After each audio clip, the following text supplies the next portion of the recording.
Good evening, everyone, and welcome to Rainey Toon Talk. And joining us now, we have former Newcastle goalkeeper Tommy Wright. Tommy, thank you very much for joining us tonight. Yeah, good. Thank you for inviting me along. Excellent. A lot of interest as well. I know we've been kind of putting it out there the last few days, and a lot of memories from fans, which it's just great. We have a Facebook group, and people's talking about this game, talking about this memory, and it's just so nice to get the former players back on to share the memories with the fans, isn't it? Yeah, it is. I mean, and I particularly enjoyed my time at Newcastle. Obviously, it was my first club in England when I moved over. So fond memories of my time up there, and still keep in touch with a lot of people that a lot of good friends.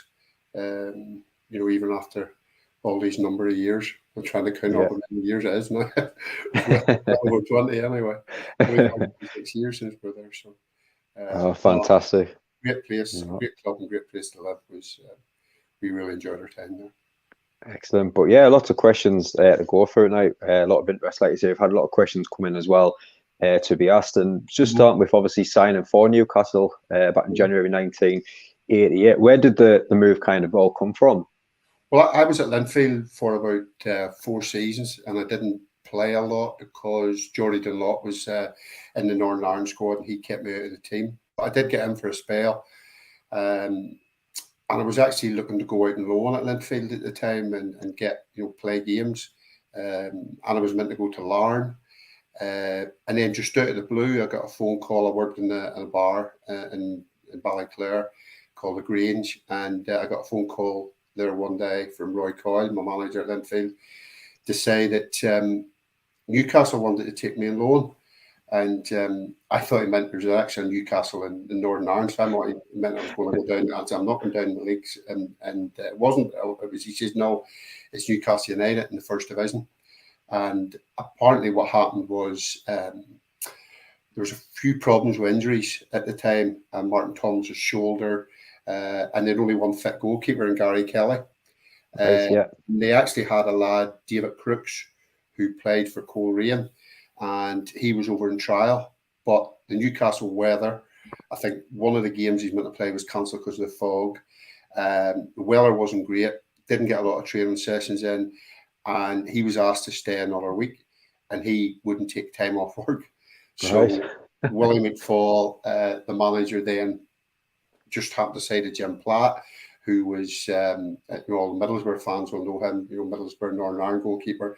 He was David's manager at Coleraine, and Willie asked Jim, is there anybody else? And Jim said, look, I was speaking to Billy Bingham. This lad's done well at Northern Ireland under-23 training camps, and Billy rates him highly. He just needs a chance. And that's Willie then followed that up with Billy Bingham. Billy gave me a glowing report, and he phoned Roy Coyle, and I was on the plane the next day and away for a month's loan initially. I picked up a wee injury and stayed for 2 months. And then deadline day used to be on I think it's the last Thursday in March or something. They still hadn't made their mind up. And Willie called me into the office in the morning and said, could you stay another month? And I said, no, I can't. And he says, what? I said, no, I can't stay another month. I can't take another month off work. He says, that's okay then. See you after training down at the ground, and I'll offer you a 3-year contract. So I was glad to say I couldn't stay for another month. No agents. The deal, there was no real negotiation. My manager, Roy Coyle, gave me an idea of what I should be getting. And in fact, when we counted it up, we probably went over for less money because my wife had a good job. I had decent money at Linfield and did my job in the bar. We probably went over for slightly less than what we were earning until she got a job in Newcastle and what we were earning here. Yeah. So, but I was, what age was I? 88. I was 25.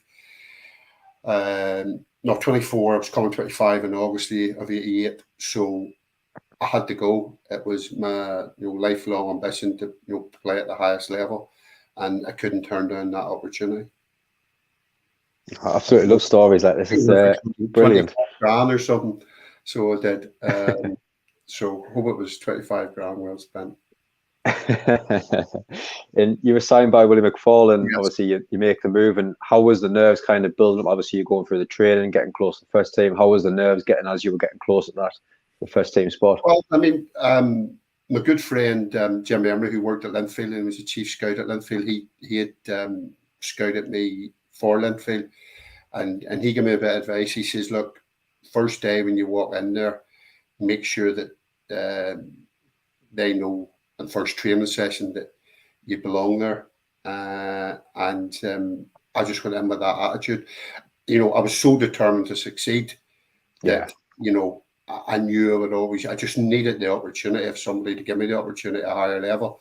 And so I was confident in my own ability, and obviously with advice, basically go in there and show everybody what you're about. And, I remember my first day was quite a tough day. John Pickering took me out in the afternoon, and I was fit. And my whole body almost cramped up. I almost think it was a test as well. But when you're walking into a dressing room, the players at that time, Gascoigne was flying. You had Paul Goddard, Glenn Roeder, David McCreary, who I would been in the terraces watching as a supporter for Northern Ireland. Young players like Michael O'Neill, had just moved there and done really well. That helped me. Michael O'Neill and Barry Hunter, David McCreary being there, and obviously the manager as well. But I was really excited, and then it was just work hard, wait for your opportunity. Unfortunately, in the pre-season, John Pickering, to keep us occupied at lunchtime in between the double sessions, had organised like a badminton competition, and I twisted my knee and couldn't go on the pre-season tour. I think it was Scandinavia we went to that year. But I don't know if fans remember, it was a great pre-season. I think they won every game in pre-season, and I think won away 7-0 at Northampton, but then didn't start the season well. And also that summer, Willie signed Dave Besant. So that was a bit of a blow in terms of where you were going to fit in, in the pecking order. Obviously, he was going to play. Gary was still there. Were they going to keep 3 goalkeepers or 2?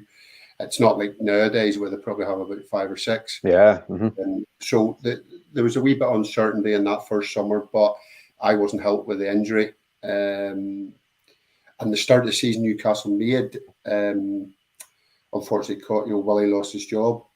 But then Jim Smith came in, and obviously he didn't fancy Dave Besant, and he quite liked me, and he sold Dave Besant and then put me in. So that was all within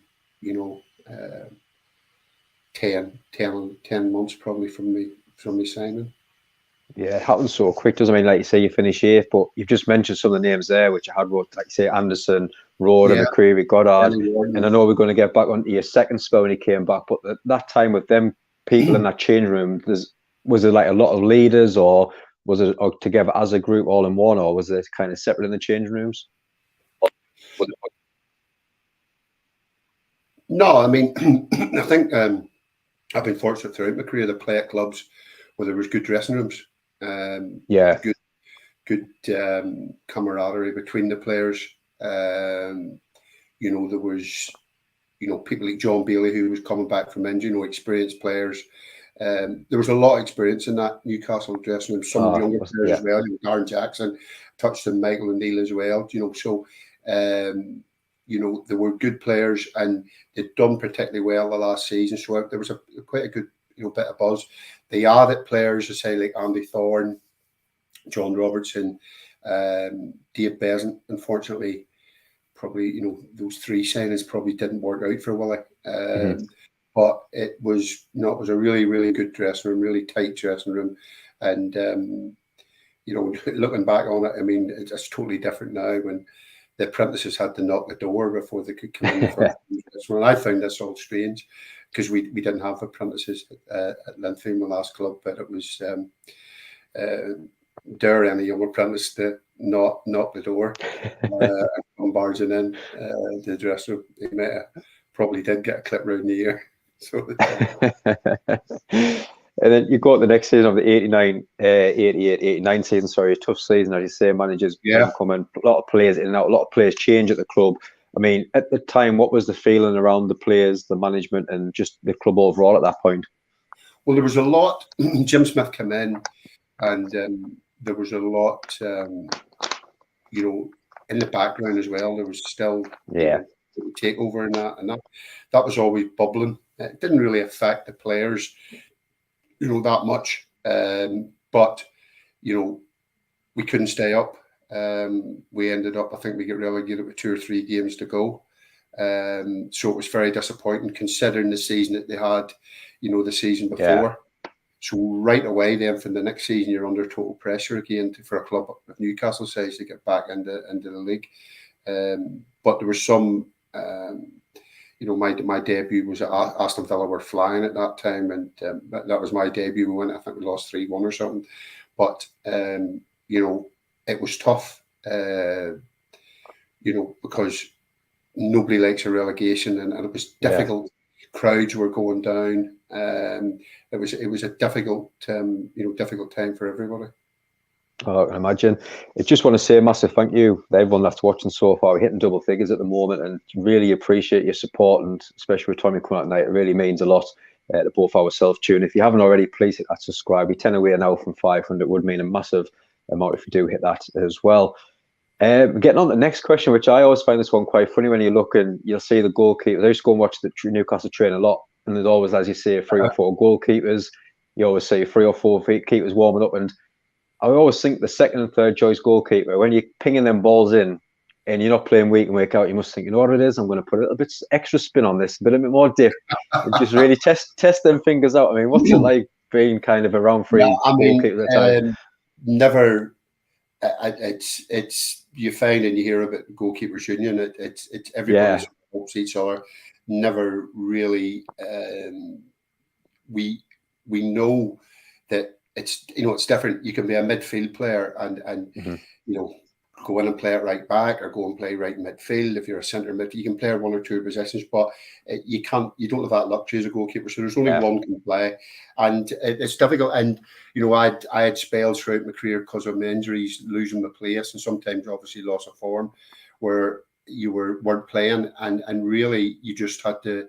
I always had the attitude of working even harder to make sure that you were ready when called upon, because, you know, if you were to get the opportunity again and you had been slack in training, you hadn't been doing the work, you know, you shouldn't get found out. And then the only one that'll lose, well, the team will lose out as well, but you'll lose personally because you'll end up back out of the team again. So can't really, you know, all the goalkeepers that I work with, you know, I've had a really, really good relationship with. And I say, you get nothing but help, you know, and because ultimately everybody wants the club to do well. Oh, 100%, isn't it? I mean, as you say, then Besan does leave and goes to Chelsea in the 89-90 season, and you kind of reclaim, and you're that #1 goalkeeper. And that must have been a very proud moment for yourself, being obviously how much Newcastle means to the fans and everything, and obviously people turn up week in, week out. It must be proud for yourself, though, to be #1 goalkeeper for such a massive club. Yeah, it was, and I say it was something that, I mean, I didn't. You know, my background wasn't from a football background. It was, you know, primary school and that, but I went to grammar school and was athletics, but I always loved football.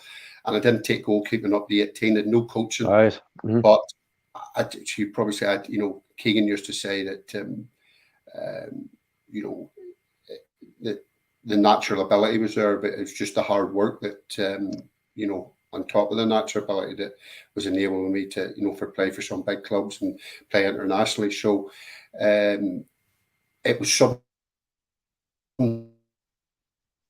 to be a professional footballer, and to obviously make your, and I've had to be patient because I was 24 when or sorry, 25 when I made my, you know, English top, you know, league debut.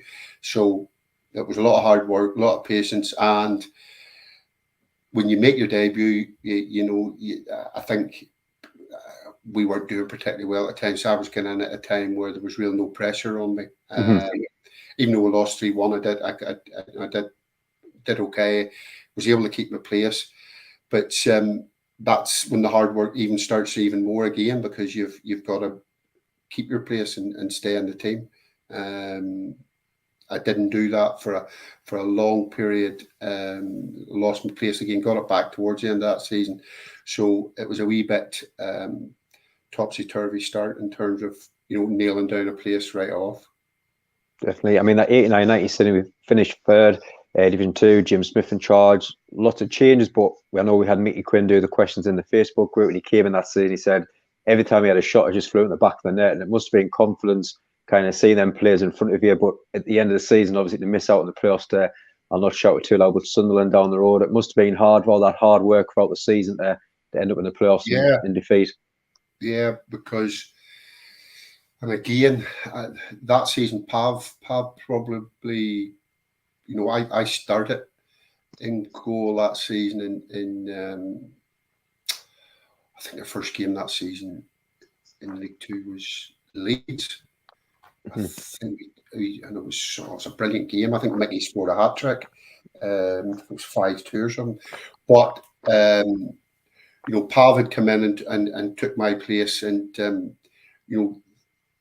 that was difficult because Pav initially was making wee little mistakes, and it was difficult for him with the language and style of play. A lot more crosses in the box. And John Burridge, played a lot then as well. So basically, between the three of us, it was a lot of competition.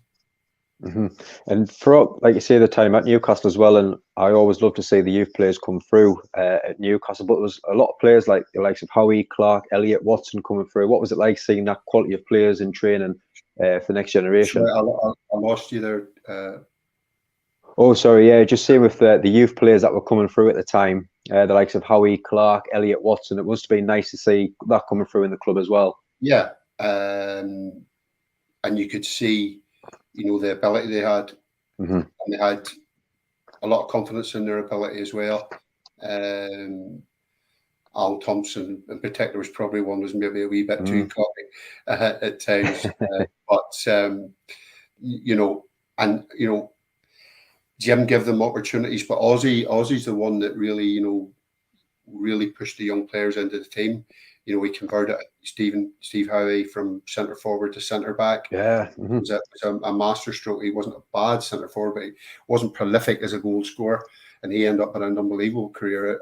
Centre back, Clarkey, done brilliant. Lee Makel, Matty Albury. There's loads of ones that Aussie deserves a lot of credit for giving them opportunities, because it is difficult to play at Newcastle. The crowd can be, really, really supportive, but they can't be demanding, and they do expect, I think if you give them 100%, that's the bottom line. That has to be every week.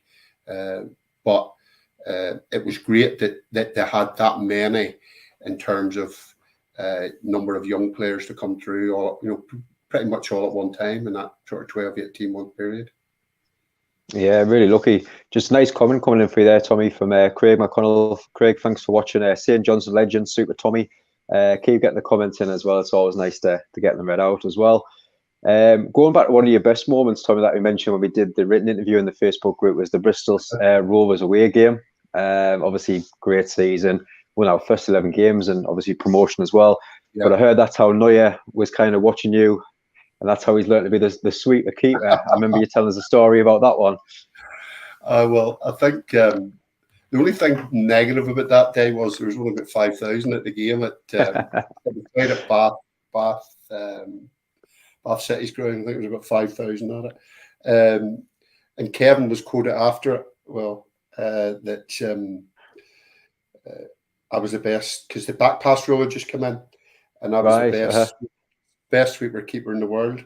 It's quite ironic. It's quite ironic. He sold me about 18 months later, or 16 months later, whatever it was. But no, it was just one of those days for me. And even winning goal. The ball come back to me in the back pass, and I've hit it with the outside of my right foot, and it's went about 70, 80 yards up the line, right straight to Kevin Sheedy. And Kevin made a great run and put it, I think Liam scored. Liam got on the end of it at Liam O'Brien at the back post. No, it was I think there was a double save in there. I touched the ball onto the bar and it fell for Marcus Stewart, and he headed it into the bottom corner and was able to get up and get across. Yeah, it was probably, it was definitely the best game I had at Newcastle. As I said, there were some nice comments made after it, and really enjoyed that run. I mean, 11 games in a row was really great start for set us up for that season. I think we get knocked out of the League Cup at Chelsea. We had a couple of away games, and then I tore my thigh. I never got back in after I tore my thigh muscle.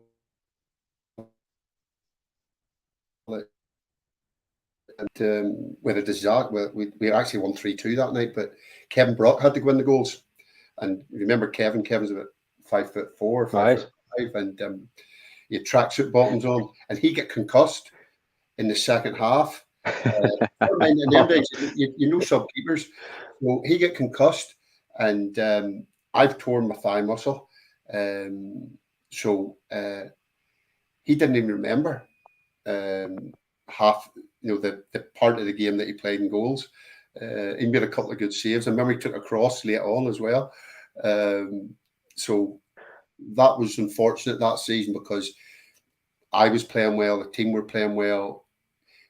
After that start we knew that we had not promotion in the bag, but we knew. Yeah.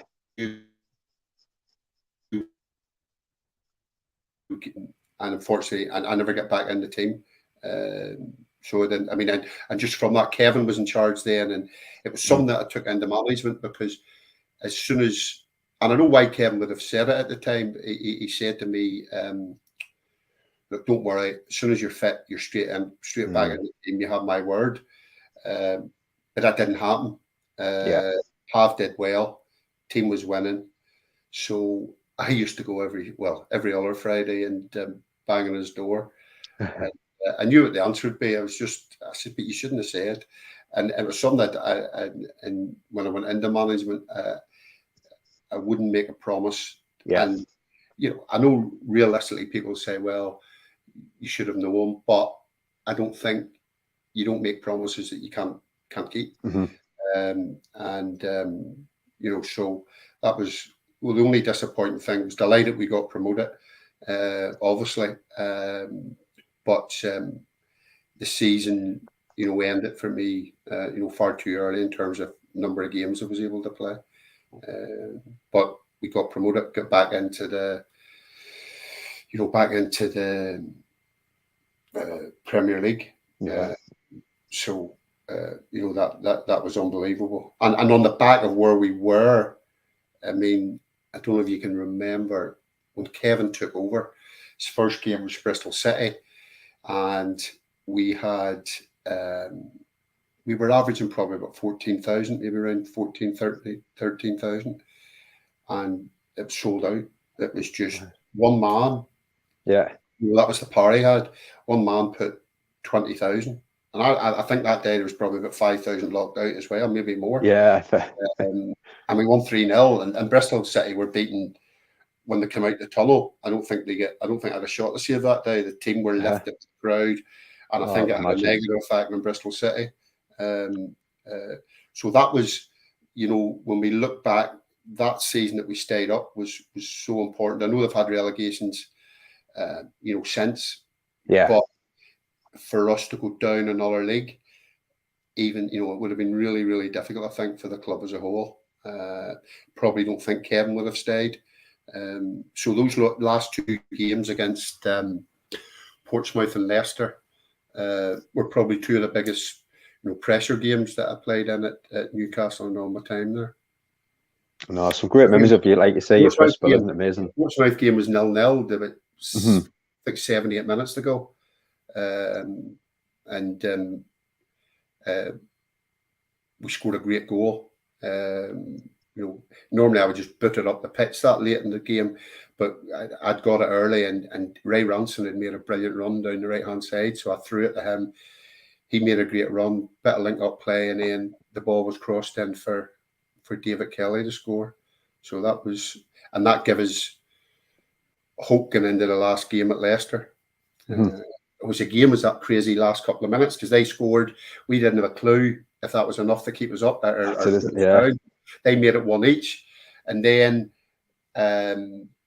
again I've taken a long kick, I just put it up, and it went over. I think Gavin Peacock chased it down, and Walsh put it past his own goalkeeper. So we'd stayed up, but it didn't matter. If the draw was enough anyway. But it's just again going back when you think that what you can hear, technology and all that. We didn't have a clue what was happening. Oxford were playing Tranmere or something, or that were the two clubs maybe that were also involved.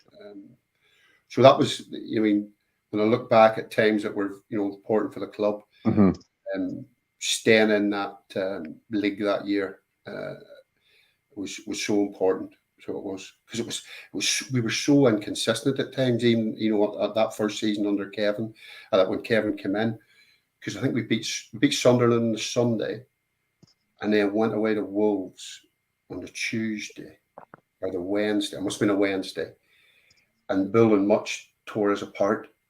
I think it was 6-1. It was 6 going on 16. It was just attack. And then we went out on Saturday and won. I mean, we were just a wee bit inconsistent at that time. But then the following season, signed some good players in the summer, and things really took off. No, so honestly, I love listening to the story. As you probably see, I'm just smiling throughout. Like, absolutely love the memories and stories. Absolutely brilliant.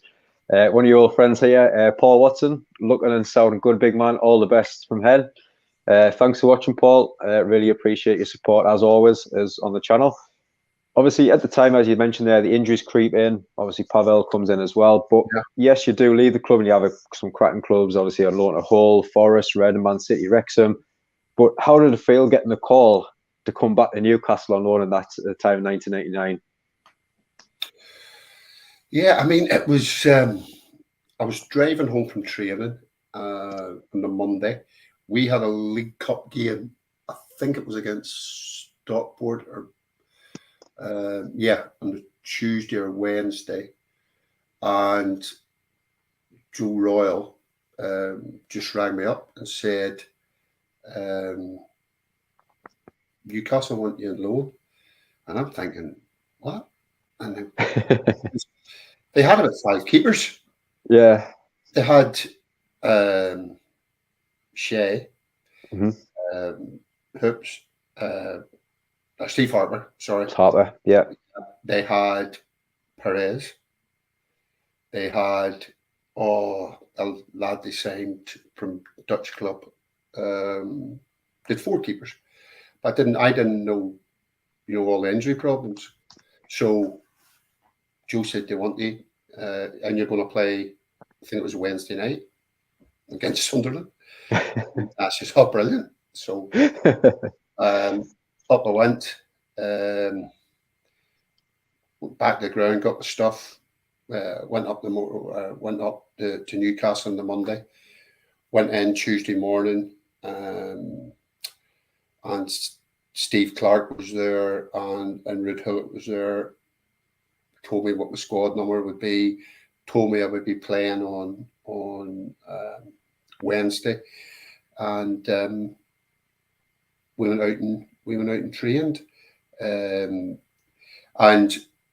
we'd done a light set. We were doing a light session, I think, on the morning of the match, or just like set plays and that. And I remember we were standing around the goal, and I was setting up for the set plays, and all the goalkeepers were. I think there's 22 of us fit. I can't remember the Dutch lad's name. And well, the lads in the chat saying Krull, but I wasn't Krull. Was it John Carres? Yes. Carles, yes. Yeah. I think they paid about 750 grand for him. Anyhow, he went into goal for the set plays, and Hillett just said, "No, Tommy's in goal." I just stayed out of it because I don't know what he'd done. So it was quite embarrassing. And again, in terms of man management, it was quite poor because, I wouldn't have liked that done to me.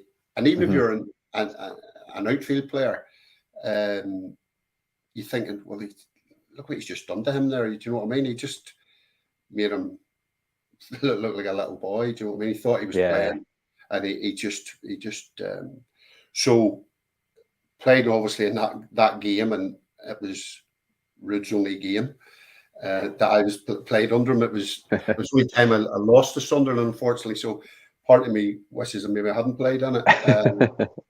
But if you don't remember the night, the game probably was close to being called off. Yeah. Oh, it was heavy rain, wasn't it? It was lightning. It was heavy rain, and we lost 2-1, and obviously he had made a big, Ruud had made a big statement that night, believing Alan and Duncan Ferguson on the bench, and ultimately then he got the sack straight after that game. So I only was with him for 48 hours, I think. So and then Steve Clark took over for a couple of games, and then obviously Sir Bobby came back, or Sir Bobby came, and the rest's history, really. But I only stayed a month. It was a great month. It was great to get back. I think played 3 games or something. We didn't win one. We were unlucky at Chelsea. We lost 1-0 at Chelsea. I think it was a penalty kick. We lost 5 at Man U with a player sent off. But I would still have gone back because of obviously got a soft spot. It's my first club, professional in England, and enjoyed going back for that month. And I had 3 managers in a month, which mad, isn't it? I was probably used to because we quite a number of managers in if you look at it, we played under Willie, Jim Smith, Ozzy, and Kevin. So I had 4, so 7 managers in total. Well, that was one of our quiz questions today. We asked in the group how many managers and which managers did you work under? So that's kind of answered our questions before I put the answer in later. So that's a good answer. But I said they were all different. They were all different. They all had different approaches. Jim was, Jim. I loved playing for him. I could take the abuse he gave me, and he was quite abusive to players and quite forthright in his views. But I remember when he first came in, the players that had played with him before, Kevin Brock, they put their towels over their suits. Right. Why is that? So we soon found out, because obviously it was he had a history of throwing teacups and teapots all around the place. And then he would go from doing that to hugging you, and he would just up and down his moods. So, really good. I mean, a lot of the questions that's been asked was, I know you only spent 48 hours with him, but Ruud Gullit, I mean, what was he like in that training session? I know you only had the one, but what was the players like after that loss against Sunderland? I mean, especially a lot of stories about Ferguson and Shearer not very happy before and after the game. Did you see anything kind of in the change rooms? The one thing when I went in, and I say, I'm contradicting myself here, because I said earlier there was good dressing rooms, but when I went in, it wasn't a good dressing room. Yeah. And I'll tell you, how Bobby Robson changed it very quickly. You had split, maybe there's a number of French players there, a number of British players. You'd almost say it was split into 2, maybe even 3 camps, and it wasn't good. Players would you stayed in little groups. Yeah. As for Ruud's training, I said it's only one session. Mm-hmm.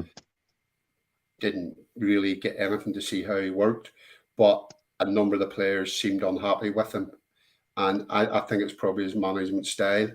And I know I'll give you an example there of what he did to John. Yeah. Mm-hmm. You know, and you know, anybody, you know, any manager, you know, whatever his differences were with Shearer and Ferguson, you're making a big, bold statement by leaving both of them out for a massive game. Whether he was trying to get himself sacked with it, I don't know. I don't know what really went on before, but I do know that there was a lot of the players weren't happy with him. What Bobby Robson did, and Bobby Robson probably, you know, he gets plaudits for his tactical awareness, his coaching ability, number of hours he puts in the training pitch, but his man management, and that's fortunately quite a number of the managers I played for, Frank Clark in particular, Joe Royal, really how they manage people and how they treat people was really good. So Bobby had obviously, whether talking to Alan or talking to staff, you know, Steve Clark and that, had realised that there was a problem in the dressing room. So he changed things slightly in terms of you used to be able to come in for lunch whatever time you wanted. So players would have finished training, went into the gym. Players would have finished training, went straight in the shower and then straight into lunch. So people were coming in at different times. Right. Yeah. Different clicks. The tables were set out differently. So Bobby said, right, I can't remember the exact time, but say 1:30 after training, everybody in for lunch. And so everybody came in for lunch. The lunch couldn't start till he came in, but he was in obviously dead on for 1:30 as well. Players get served first, then the staff get served, and the players weren't allowed to leave until Sir Bobby basically said, right, yeah, leave. So what he was doing was, and he had initially changed the seating around. I think he put name, so he mixed everybody up at the seats and the tables. So what he was doing was he was getting people sitting down together, having a meal together, talking about things outside football, and just that simple thing. He bonded, which I thought was a dysfunctional squad in terms of. He quite quickly he turned that all around, and you know, was really you know, man management, I would put it at the top of his, you know, top of the things that he was really good at. And he looked, I remember him giving off one day about the hotels. We went down to play Chelsea, and I think we stayed in Chelsea Harbour. And listen, I've stayed in nice hotels with the clubs I've played at, but this, I was ringing the boys up at City and saying, you ought to see this hotel we were in. I think I had an apartment, and the the senior players all had a single room. I know it's done now, but it wasn't the done thing then. But I think Bobby came down and give off about obviously the amount of money that we're paying for this hotel. So I think going forward, he dropped the standard of the hotel just down a bit. But again, it was just something, you know, that wee changes he made, and always put a value in something. No, it's a bit like you say, some of the characters, I mean, just the likes of Given, Barton, Shearer, Speedwell, there's some massive characters in that chain room to help, obviously, with Bobby Robson getting the group back together, wasn't there? Yeah, and you know, that's something that, you know, Ruud probably didn't address. Yeah, Bobby would have knew that a good dressing room, you know, can go a long way. And I say it was simple things that he did that changed, and how he spoke to people, you know, and I mean, plus the work he did in the training pitch, because the enthusiasm in the training pitch was unbelievable. Definitely. Just before we get on to our final quick fire question, just a great question coming there from Luke. How does success on the pitch, like the 1996 qualifier in Germany, promotion with Newcastle, compare with success as a manager, like the cup final win, the manager of the season was St. Johnson? What would you say was harder, he says, on that one? What was harder? Probably winning the cup with St. Johnson, because they hadn't done it before. You know, 130 years. Right. You know, we had a tremendous season. So I would have to say, you know, winning the cup was probably the hardest, but I take the same amount of satisfaction out of, you know, good performances that are, you know, and good seasons that, you know, that I've had, along with, you know, the managerial stuff. I don't think you can. There are different stages of your life, so you've got favourite moments, you know, throughout your career. And but the hardest was probably, you know, winning the cup. You know, a small club, you know, like St. Johnson, be the first, you know, manager and first team, you know, players to do that. Oh, but there's, like you say, the memories that stick with the fans for years, isn't it? That's the best thing as well. Yeah. But yeah, just a quick 4 questions about Newcastle. Best memory of playing for Newcastle? 2 probably. I'm allowed 2. My debut, yeah, definitely. and I'm going to be boring. Bristol Rovers away. Bristol Rovers, yeah. What would you say was the worst memory of playing for Newcastle? I'm going to take 2. Game 6-1 game. I touched on it. At Wolves, and I think it was Aussie's last game, 5-2 at Oxford. And what not only remember about that last game for Aussie, 5-1 was at Oxford. I let a really short. I let a really soft goal in. It just trickled in over the line, and a friend of mine had sent me a clipping from a newspaper that had said the ball had so much power in it that it didn't reach the net. It just trickled over the line, but I got caught wrong for it. So I think it was one of them that I went down like a roll of lino for it. But Oxford away, yeah.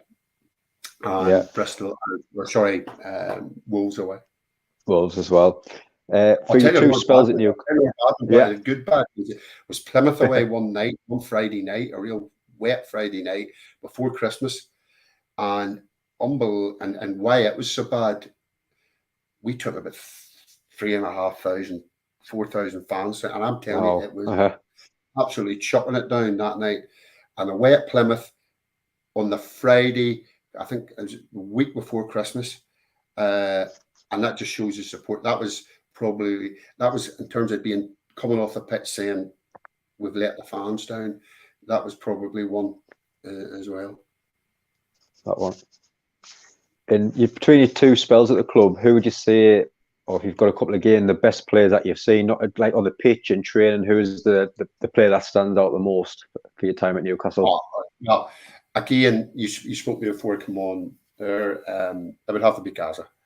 Yeah. And I was only there 6 months. I think we played a friendly against Monaco with him. But unbelievable. Bravery to take the ball in any situation. He, without a doubt, he was the best player. Played with, you know, some great goal scorers, Quinney. You know, David Kelly scored something unbelievable amount of goals for Newcastle. Coley, some great young players, but Gaza would be the one. Yeah, and the best manager that you've worked under while being at Newcastle? Right. Oh, I would have to. I know I was only there for 2 weeks, but Bobby Robson it made a big impression on me in 2 weeks. But again, I mean, it's difficult. I mean, Kevin, Kevin was good. Ozzy never played me for Yonks, and I'll have to tell you a story about that. I mean, I'd went and seen him because Pav was conceding goals, with a chance, and Ozzy says no, and I said right, okay, and then I eventually did get in and done well for him, and he gave me a new contract. And I asked him when I was doing the contract. Well, actually, the contract didn't get signed in time because he got the sack. But when we were talking about the contract, why didn't you play me? And he says, I saw you. He says, you've taught me something. He says, I normally think, right, if he's my number one goalkeeper, I'll stick with him. He says, but I'd seen you play, and I didn't like what I'd seen. And I went, could you tell me when you seen me play? And he said, I seen you play for Northern Ireland against so-and-so. And I went, that wasn't me. And he says, well, I says, no, that was Alan McKnight. And it wasn't, I mean, the game he said, and he got me and that were looked quite similar, but he'd get me and Alan McKnight mixed up. And he had this thing in his head about me, and it was the wrong bloody person. So it was, but no, listen, if you're looking for success, it would have to be, it's unfair in the other managers to, say Bobby, but I would say, even though we had our fallouts, Keegan was, was good to play for. Yeah, I mean, you touched on it there as well. I always ask players, I mean, it must be a proud moment playing for your country, nearly obviously over 30 games for Northern Ireland. That must have been a proud moment for yourself and your family. Yeah, I mean, it was, and people say to me, you should have got 50 caps. And because I think I'm counting back at 9 knee operations on my right knee. Right. And you consider I was, only a professional footballer in England, 14 and a half seasons. It was a lot of time I missed, but I was always fortunate to, when I got fit, I played most of the time, or I was able to get a move. So to get 31 caps, and I'm not one that looks back with any regret. I mean, I'd have been happy with 1 cap. When you consider the path and how long it, took me to get into full-time football. Yeah. But to get, 31, a cap in my country 3 times, a huge honour and something that I'm extremely proud of. Excellent. And Luke's finally asking there as well. Just mention when you go back the worst memories, the drubbings that you've had, and he just says, how do you kind of recover from that with yourself? Is it a case of moving on, or one of those days, or do you look back and analyse kind of what you've done in the game, what went wrong?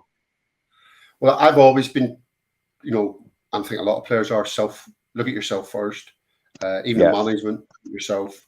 We were, I mean, it's hard to believe, we didn't have goalkeeping coaches. Right.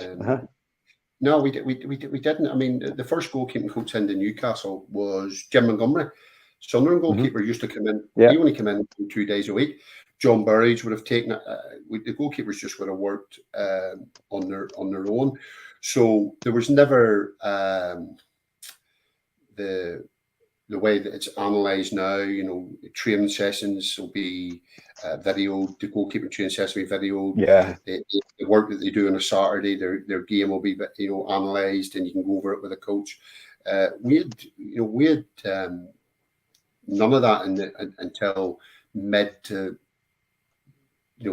late 90s, when goalkeeping coaches started to be employed with clubs. But I'd always go home, and you would always go through the game in your head and look at things that you did well, and look at things you maybe could do better. And but I think if I was playing nowadays, I would get a lot more help with that. In terms of the support that you get. But it's just have that mentality that the mistake's gone. You've got to get on with it, and you've got to deal with the next situation, and that's how you would deal with it. We've got to ask as well, Tommy, before we go, what's kind of next for yourself in the game? I'd like to get back into management. I would. I mean, really good time at St Johnstone, but I just felt it was fantastic. right for me to leave at the end. The didn't go as well as what I would have liked at Kilmarnock. Walked into, and it's, when you look back, was it the right decision? When I went in, the window was shut with 19 players out of contract. It wasn't, but you always feel as a manager that you can turn that situation around. Yeah. So it maybe didn't go as well. It didn't go as badly as some people would put out, but it didn't go as well as I would like. So it's not, my experience there has not knocked me, because yes, I made mistakes, but I did a lot of good things there as well, and I know that. So look to get back into management. Where that's I don't know. Applied for a couple of jobs recently, and I look at, sometimes it's, you think, well, I'm 59, is the age a thing in it? I looked at people were interviewed for a job recently, and with all due respect, my CV would have been stronger. Yeah, but they were in their 30s and I'm in my 50s. So it's difficult. There's a lot of good managers, a lot of good coaches out of work, but I've not given up. I still want to work, and I still want to get back into management, and because I think I've got still got a lot to offer. Definitely not. I hope you do find the job, definitely. But again, Tommy and everyone watching, I just want to say thank you everyone for watching. First of all, the figures have been fantastic all night. The comments coming in as well. If you are new to the channel, please hit that subscribe. We're so close now to 500 subscribers as well. But Tommy, absolutely fantastic stories. Been smiling and laughing all night. So absolute pleasure having you on the channel tonight. Thank you. Excellent. Yeah, but everyone, thanks for watching, and I hope you enjoy the rest of your night as well.